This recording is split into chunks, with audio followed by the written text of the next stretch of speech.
तर Dhananjay मुंडेंना Bell's palsy नावाच्या आजाराचं निदान झालंय। धनंजय मुंडेंनी सोशल मीडियावर पोस्ट करत याची माहिती दिली आहे। या आजारामुळे मला सलग 2 मिनिटंही बोलता येत नाही असं धनंजय मुंडेंनी म्हटलंय। कॅबिनेट आणि पक्षाच्या जनता दरबाराला त्यामुळेच उपस्थित राहता आलं नाही असं देखील धनंजय मुंडेंनी सांगितलंय।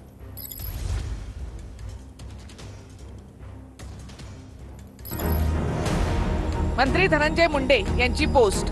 मला बेल्स पाल्सी आजार। धनंजय मुंडे, माझ्या दोन्ही डोळ्यांवर 15 दिवसांपूर्वी शस्त्रक्रिया करण्यात आली।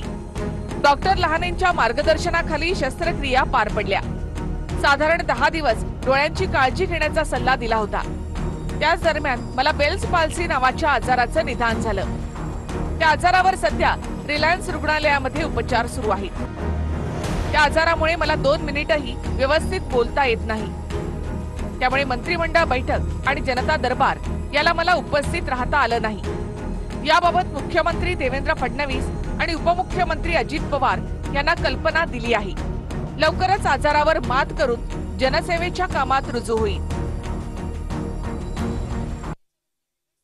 तर धनंजय मुंडे यांना झालेला बेल्स पाल्सी आजार काय आहे ते आपण पाहूया। बेल्स पाल्सी आजारामध्ये चेहऱ्याच्या स्नायूंवर परिणाम होतो।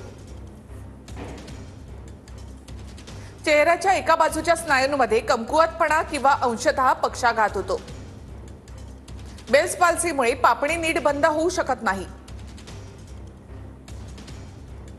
बेल्स पाल्सी हा फक्त प्रौढांनाच, मधुमेह असलेल्या व्यक्तींना होतो।